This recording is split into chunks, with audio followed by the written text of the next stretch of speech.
Good afternoon to you.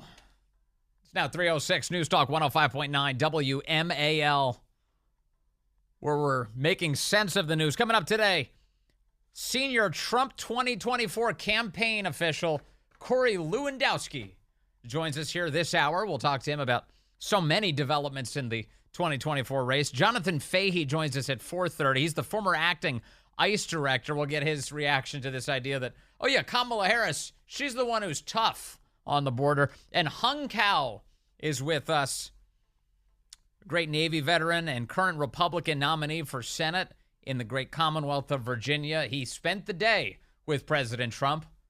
We'll get an after-action report with him. That's at 5 o'clock. You can join us at 888-630-9625.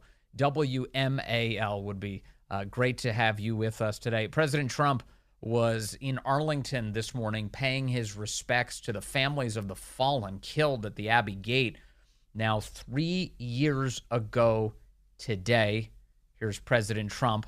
You can hear the audio of them playing taps. President Trump present as they do, honoring these fallen heroes. Take a listen.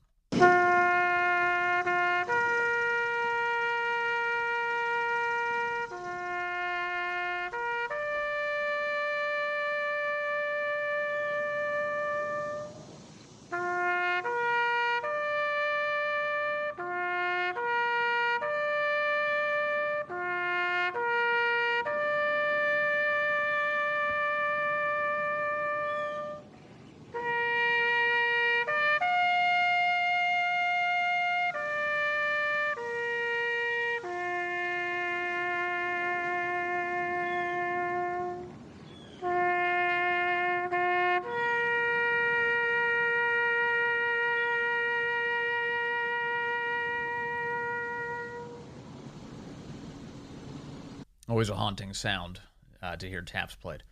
There's President Trump. He was they did the wreath laying today at the Tomb of the Unknown Soldier, and you can see of course, the men in uniform who are there as the president is laying the wreath down alongside the Gold Star families. And I thought, as soon as I saw that this morning, somebody at the Department of Defense is about to be fired. Somebody's going to get fired today.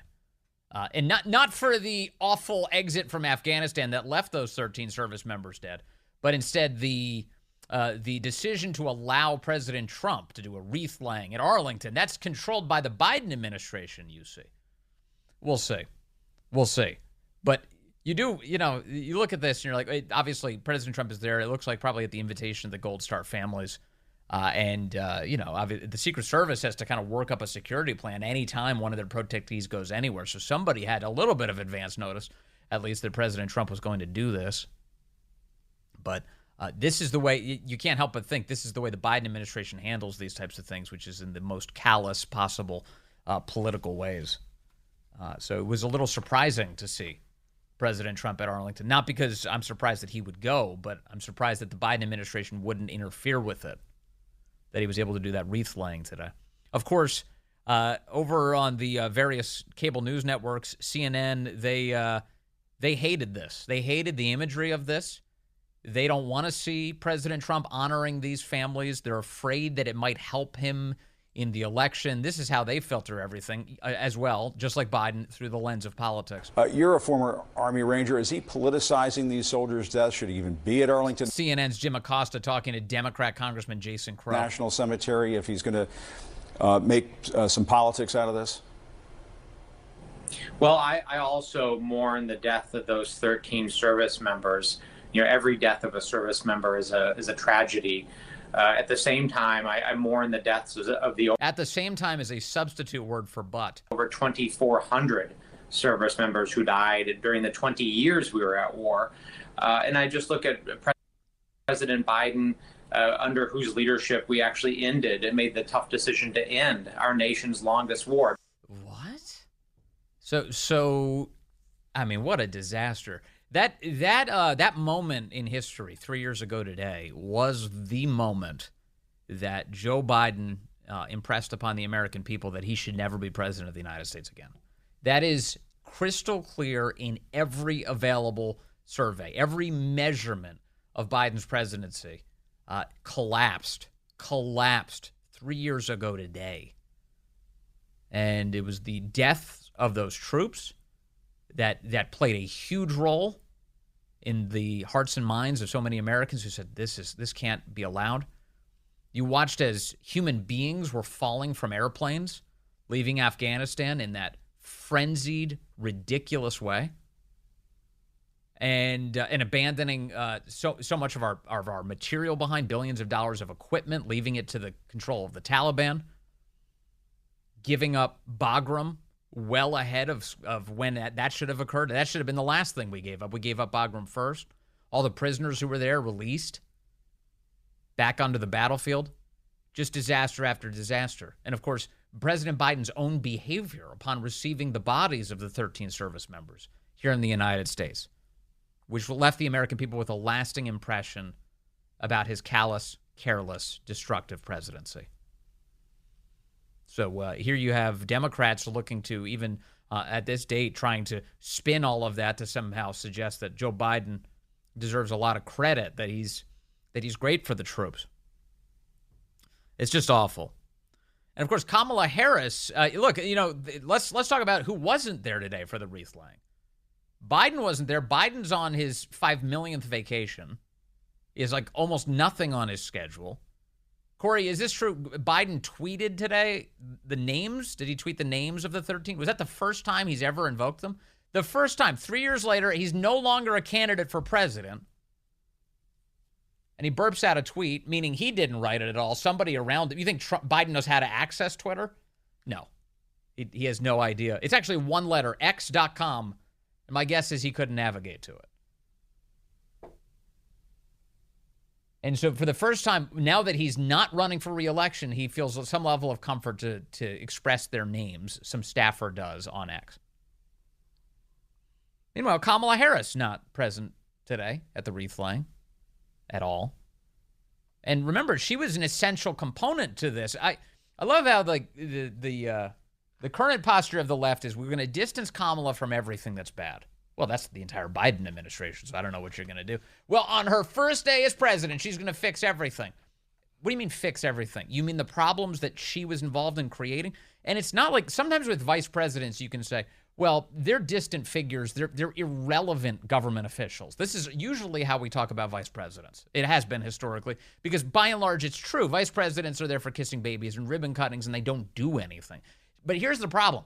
One, this administration starts and they declare outright that it's not just the Biden administration, it's the Biden-Harris administration, and he wants her to share in all of the responsibility for everything they do. Now, under normal circumstances, that would be saying, well, I want her to get credit for everything we do as an administration. But instead, what it means in light of what we've seen is that she deserves the blame alongside President Biden. And you may say, well, Vince, that's regardless. It doesn't matter. If they call it Biden-Harris, how does she still own the track record? Well, here's one way. The government spending bills that they rammed through that have driven up inflation and by extension the cost of everything you buy, guess who was the tie-breaking vote on most, if not all of those, given how tight things are in the Senate? Well, that would be the president of the Senate. That would be Vice President Kamala Harris. She actively cast a vote to make your life more expensive. In fact, that first government spending thing, that big American Rescue Plan, $1.9 trillion, the one that spiked inflation hardcore, Kamala Harris was the tie-breaking vote on it. Kamala Harris owns that spending. She voted for it in the Senate. And then when it comes to Afghanistan, whose idea was it to do this? To pull out in that awful way? Who could have stopped it? Who was the last person that Joe Biden turned to for advice? You just made a really big decision. Afghanistan. Yes. Were you the last person in the room? Yes. And you feel comfortable? I do. And I'm going to add to that. This is a president who has an extraordinary amount of courage. I was the last person in the room. You feel comfortable with that? Yes, I do, she said. 13 American service members killed, human beings falling from airplanes. We gave up Bagram, released the prisoners, abandoned billions of dollars in military equipment, weaponry to the Taliban. Yes, I feel comfortable with this, she said. That's her record. That's her actual record. Congressman Mike Waltz was on CNN this past week with Dana Bash. It's Dana, right? Dana Bash. Why can't she just be Dana? Why does she have to be unique? What does she think she is? Don Lemon?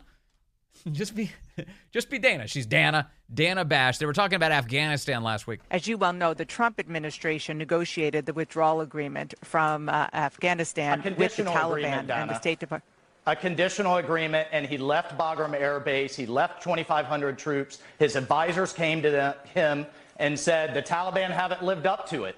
And he said, fine, deal's off. So how is it that the Democrats can back away from the Iran deal, from the border, from Keystone XL, can turn the page on literally dozens of Trump policies, but yet they're going to convince us that they were somehow handcuffed with a Doha agreement that Trump himself said the Taliban didn't live up to? It's a bunch of BS, and they know it. And to not acknowledge that is a slap in the face to the veterans and the Gold Star families. An amazing and perfectly delivered dunking. Just here's a fact check for you as you throw this at me. Oh, it's Trump's fault? Who was president of the United States first and foremost? It was Joe Biden. And as Mike Waltz pointed out, this was the Taliban had reneged on the deal, had failed to meet the terms of it. And it was also, it's a choice to give up Bagram. It is a choice, the order of events that took place, even if you wanted to stick to the timetable. And let me remind you, do you remember the original date they had for the withdrawal? Biden. Their original date was September 11th of 2021. Their plan was, we're going to withdraw by September 11th. What? September 11th? You're going to choose that date of all days? And so on CNN, the willful ignorance of the order of events, an attempt to spin all of this to somehow damage Trump. It's the same thing they do with the border, as Congressman Waltz pointed out. They say the current border crisis is Trump's fault. It's Trump's fault. How is it Trump's fault? He's not even president of the United States. In fact, most of his time the last few years has been spent fighting back the left in courtrooms who are looking to destroy him. How in the world is it Trump's fault that our border has collapsed, that the doors have been opened, that billions of dollars in taxpayer money has been given to NGOs under the guise of religion to import people into the country who shouldn't be here? It's not Trump's fault at all. It's Biden's. What you're experiencing is gaslighting. This is a lie designed to mislead you, to confuse you enough to tap out of the debate even. But we get served a lot of these. Richard's in Manassas now. He's on line 1. Richard, good afternoon, sir. You're on the Vince Coglianese Show. Hey, Vince. Happy Monday to you, I guess. Thank you. If you look at the run-up to the Afghan, I call it a retreat. It was absolutely a retreat. There was no reason, no tactical, no strategic reason to leave Afghanistan the way we did. But the run-up to it, we cut off maintenance to the Afghan National Army equipment. We cut off intelligence to the Afghan National Army writ large. We cut off close air support for their troops in contact. What else would you do if you no longer have the United States Air Force protecting you, you no longer have anybody fixing your equipment, and you don't know where the enemy is? You're going to go home and take care of your family. They engineered the Biden administration, this collapse, so that it would fall back to the Taliban. There's no other way I can see it. And I spent a better part of a year back in 2012, 2013 in Afghanistan. I've been to Bagram several times. The place was perfect. It was perfectly defensible. It had a massive runway that C-17s had multiple ramps to load and offload, multiple buildings to house refugees and Americans trying to get out of the country, so we'd have an orderly withdrawal. And I tell you, it gutted me to watch those desperate people clinging onto that landing gear, hoping for a chance to get out of Afghanistan before the Taliban took over, for them to plummet to their deaths. It's just abysmal. You're absolutely right. Afghanistan was the moment Joe Biden proved America made the wrong call in November of 20. And lastly, Richard, given your experience in the military, and thank you for that, and I wonder what you think if Kamala Harris says, I was the last one in the room, I'm comfortable with this. You'd have to be Kamala Harris to come up with a plan this bad. Well, and what is she doing in the room besides keeping the seat warm? She quit. So Biden did this exact same thing to Obama in 2012 or 2011 when we pulled out of Iraq. Bob Gates wrote about it in his book, Duty. He said, Biden, we have to get out of Iraq. Come hell or high water, he did the same thing to Afghanistan. Nobody stands up to Biden for some strange reason, and Kamala Harris is like, oh, yeah, I'm cool with it. I'm good. Oh, yeah, I have no regrets. I mean, it's just mind-boggling that this woman thinks she's credible to be president of the United States or commander-in-chief. Yeah, Biden, as Gates said, was on the wrong side of every foreign policy issue. And Biden also advised against going after Osama bin Laden as well. He sure did. Sure did. He's got a real track record. Oh, my God, you're absolutely right. Richard, thank you very much. Good to hear from you today, sir. Let's go to Drew calling in from Annandale, Virginia now. Line 1. Drew, good afternoon. Hi, Vince. How you doing? Earlier in the broadcast, you had a congressman who was sitting there saying how every serviceman who died over there was a tragedy, and that's absolutely true. And it's only proper that they lay wreaths for him in Arlington. Yeah. But what a lot of people leave out is that there are many more contractors who were killed, U.S. contractors who killed over there, and there is not a word about any of us. So, I mean, it's just like the number of U.S. soldiers killed in Afghanistan over the 20 years was 2,342. Mm-hmm. There were 3,917 U.S. contractors killed. There were more American contractors killed than American troops in Afghanistan? Yeah, by 50%. 50% more. I didn't realize that. I didn't know that. I didn't know that. You're right. Nobody does talk about that. So and you can sit there, you can look this up at the U.S. Institute of Peace. Just put in U.S. Institute of Peace, contractor deaths Afghanistan, and they have a couple of pieces on it. And what were most of these guys doing? When you say contractors, does that also include like CIA? Is that what that means too? Well, here's the thing.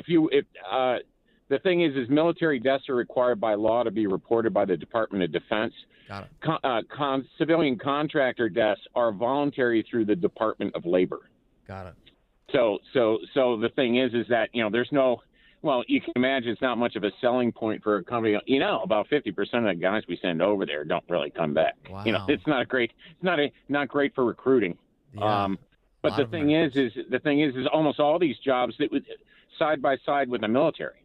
Yes, okay? That's right. So, so support communications, technical stuff like I did, and so things like that. But it was, everybody kind of forgets that there were a lot of contractors killed over there, but nobody speaks of them. So nobody. That's why we call That's why we call ourselves dirty, disposable third-party contractors, because we are treated as disposable. Unbelievable. Well, thank you for that. Good intel. I appreciate that call. Thanks, Drew.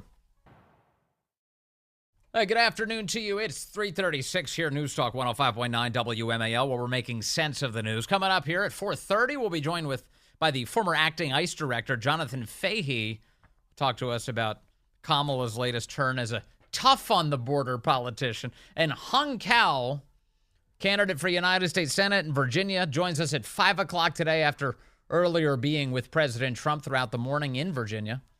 You can join us at 888-630-9625, 888-630-WMAL. Will there actually be an ABC debate between President Trump and Vice President Kamala Harris? As of today, reports seem to indicate that Kamala Harris is trying to change the terms of the deal. All of a sudden, she wants to change the pattern by which the microphones are muted. She wants a seat. She wants notes.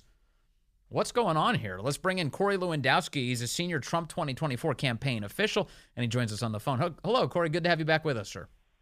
Well, thanks for having me. I appreciate it. What is happening will there be an ABC debate as of this moment? Well, listen, President Trump has been very clear. We are ready to go. We have said this many times. We want a Fox News debate. She refuses to do this. This is the same strategy that Joe Biden tried to use and was successful in 2020, which was hiding in his basement. She refuses to do interviews. Donald Trump does interviews. He talks to people every day. He goes out and gives policy speeches. He just finished a speech in Detroit here, talking to the National Guards about what his economic policy is going to be, what his homeland security policy is going to be. Kamala Harris, still no interviews since August the 8th, when she said she hoped to be able to achieve one by the end of the month.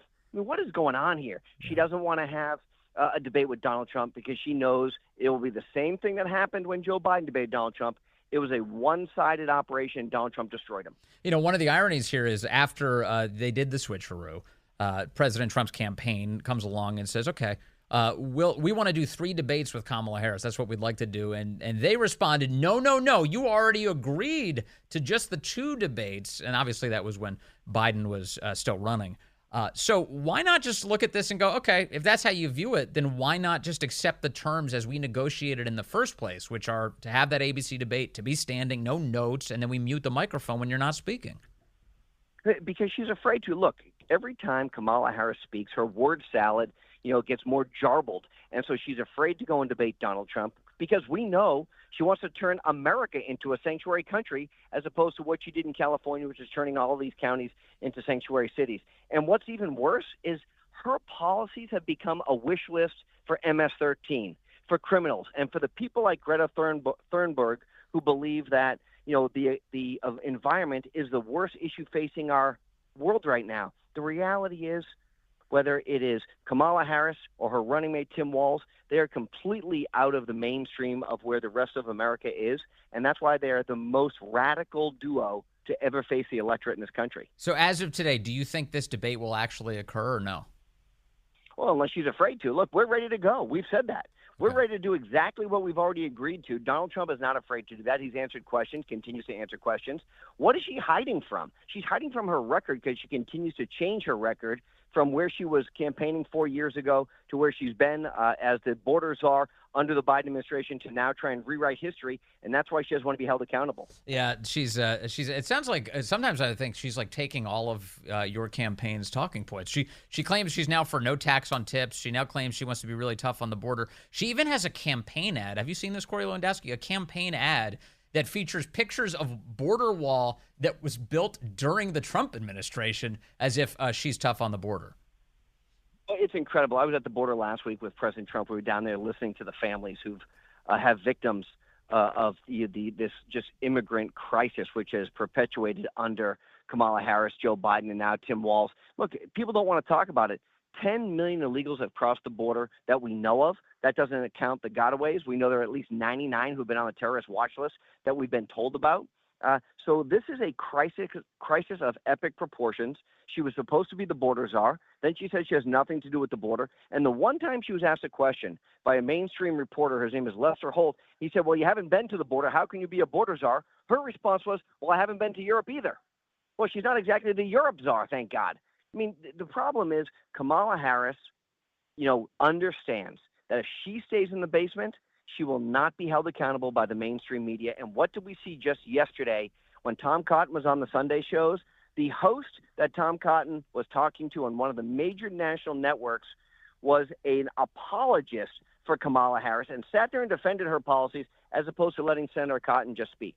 Yeah, and of course, Kamala Harris hasn't said anything. So how could you just defend her when she hasn't actually established what her current positions are? It's insane. As Tom Cotton pointed out, that was an excellent interview. Let's, I do see some reporting out of CNN this week that apparently the Trump campaign is entering a new phase in terms of its intensity. That there's a much more up-tempo phase now arriving. What is the campaign going to look like going through Election Day? Well, look, we did 5 states last week. We were all over the battleground states. The president is in Michigan as we speak. We're going to be in Wisconsin. We're going to be back in Michigan later this week. We've got a rally in Pennsylvania this week. The president has another event in Washington, D.C. So, look, we're going to continue to gear up. We're doing anywhere between 9 and 12 stops a week in the battleground states, and that's only going to ramp up. And when you look at it, right, you can juxtapose this with what Kamala Harris is doing. Not only is she not doing anything, but Donald Trump is giving specific policy speeches in some of these places. He's holding town hall meetings. He's answering questions, and he's doing rallies. It's every opportunity for him to interact with the American people. One of the places he's doing that today was Virginia. After his event this morning in Arlington, he went and visited a Vietnamese restaurant alongside our guest coming up in the 5 o'clock hour. Hung Cao is going to be with us to talk about that experience. But Virginia, when you think about battleground states, Corey Lewandowski, where do you place Virginia? Is it a part of the fight? Well, it's absolutely part of the fight. Look, if you look at the public polling data right now, this race is almost dead even in the state of Virginia. today what Donald Trump did is, unfortunately, we had to go and pay respect and remembrance to the 13 victims of the Abbey Gate, which is today's a 3-year anniversary of the devastating withdrawal of the Afghanistan disaster under the Biden-Harris administration. So President Trump went there, laid a wreath, paid respect at the gravesite with the families. There was Kamala Harris was nowhere to be found. Joe Biden is laying on a beach in Delaware right now. That's what a commander-in-chief does. So the president was in Virginia doing that today, and then he went to campaign. And by the way, we've got a great Senate candidate. I was with Hung Chow today. He's a great Senate candidate. He's got an incredible story, and he has a real chance to win this election come November. Yeah, I totally agree with you. He's a great guy. So when it comes to Virginia and the ballot, we heard from Robert F. Kennedy Jr. on Friday. He announced that he is getting out of the race. He endorsed President Trump. They had a great rally together in Arizona at that Turning Point event. But one of the things he announced was that he's pulling his name from the various battleground state ballots. Here's one of the things that's developing today, Corey Lewandowski, as I understand it. At the moment, his name is slated to be headed for the Virginia ballot.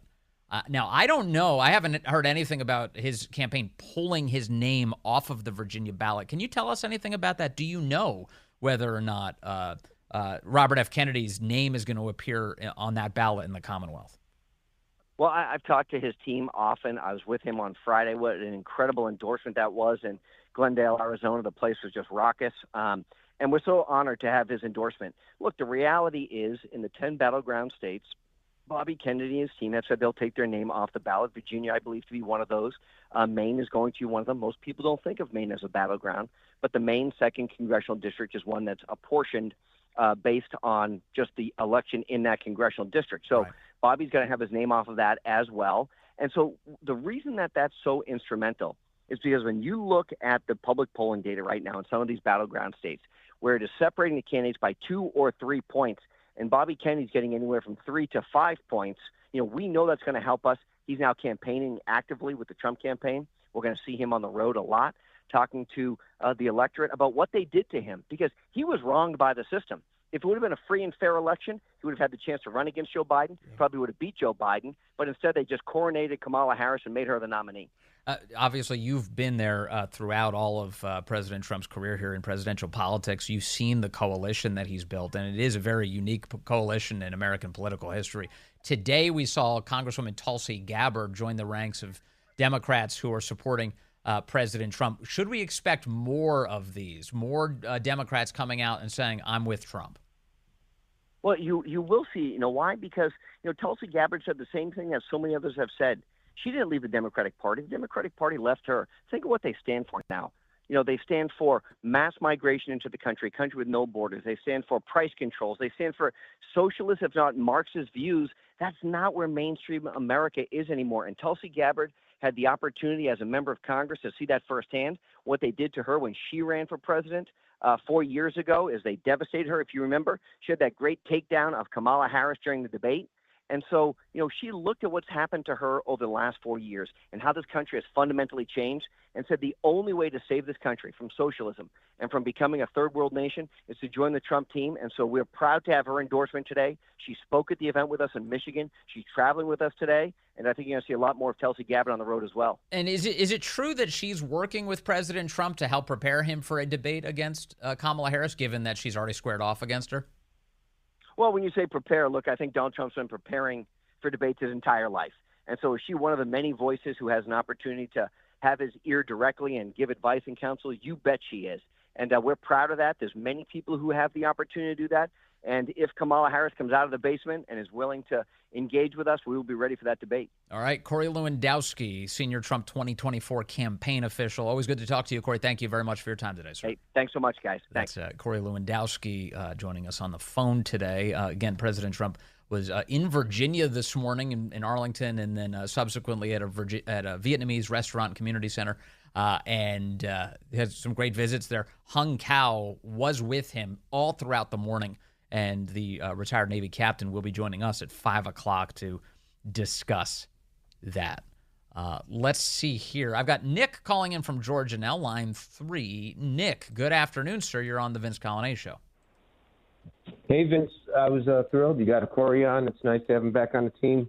But I was hoping to get in there a question. So if you do get somebody in Corey's stature in the future, it's been reported on a tweet there from Trump saying that we should be excited about something of immigration in big numbers coming. And that's not exactly what I signed up for. And I'm actually part of the 47 group, and I had like 5 people text me. Never had that many people that have done some volunteer stuff text me out of the blue. I guess they were reading it too. So I don't know. I don't know why go soft on the issue, which, even like I said, independents strongly favor. This has got to stop, because just the act, I don't even care if that's all you do. And you've been in the country for a year or two. You're taking money, you're stealing money from the people who have earned it and contributed in taxes. So, you're giving it to them. So are you referencing something that took place within just the last few days, or his statements through the years? Yeah, it flashed on Citizens Free Press, and it's had quite a few tweets and stuff. It was over about 2-3 hours ago. Oh, okay. I mean, I'll tell you exactly where I got it. Yeah. Okay, 2 or 3 hours ago. I'll look this up. I'll try and get my arms more around it. I know from time to time. Remember when Trump talked about building a wall, he also said that there'd be a big, beautiful door on it. That was one of the elements of his policy towards getting control of our borders, and that means that we should have a competent legal immigration system. But I agree with you insofar as I think we share this view, which is the priority for American policymakers should be Americans. To the extent that legal immigrants can help us, that's a good conversation to have. But we have a lot of problems right now just taking care of American citizens, don't we? Vince, one more thing, parlaying what you just said, I remember that too. But remember also, he also said, everybody who's come in under the Biden-Harris administration has got to go, and you got to come back in the right way. Right. And I don't think anybody has a problem with that. But yes, you do. If you broke it in the last 4 years, but should be even longer. Yeah, get your rear end out, go back in the door the right way. The door is open to the right way, and you don't cut the line in front of other people. That's about as un-American as it comes. Can't go cheat and cut in front of the line. No. Hey, by the way, I found what looks like, let me see. It looks like I've got audio here. This is in Bedminster. Was he in Bedminster today? He was. Okay. No, he wasn't. So this is old audio from some time ago. When is this from, Corey? It was while I was on vacation. He was so he was in Bedminster, and this is what he said. This is what I think you're referring to, because Citizens Free Press shared it today. Take a listen. But basically, we're going to drill, baby, drill. We're going to get the energy prices down almost immediately, and we're going to close the border, and we're going to get the crooked ones out, the bad ones out, and we're going to let a lot of people come in, because we need more people, especially with AI coming and all of the different things, and the farmers need, everybody needs. But we're going to make sure that they're not murderers, killers, drug dealers, and the kind of people that we have largely coming in right now. Well, I can. Here's what I'll tell you. Just listening to that audio, I could see why your antenna go up for sure. But you and I both know that he does not mean in any meaningful at all illegal immigrants. I hope so. I hope. Well, the key is to always hold these guys accountable, no matter who they are, Trump or otherwise. Thank you, Nick. I appreciate the call on that. This is interesting. Keeping like I said, keeping the antenna up. All these guys, but there's no circumstance here where illegal immigration should be the pattern whatsoever. And I think Trump, given that he's run every single presidential campaign on that issue, I think he knows that. It's 3. All right, on line 3 we find Babatunde calling in from Maryland. Hello, sir. Hello. Good afternoon. Good afternoon. Yes, my comment today is I don't think people understand how immigration works. A lot of Americans don't even know. I have family been waiting in line for almost 18 years, since 2007 November, and they haven't got to that yet.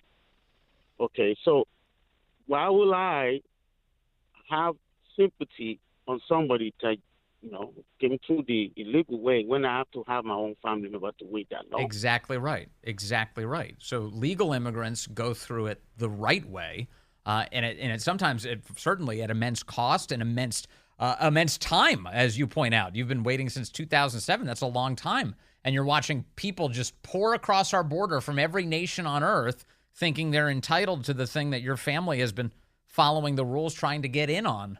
This is why legal immigrants tend to be the fiercest opponents to illegal immigrants, illegal aliens in our country. Makes perfect sense to me. Coming up on the program. Jonathan Fahey will talk to us about the illegal alien problem, the crime that's ensued, and Kamala Harris's stunt where she's pretending she's tough on the border.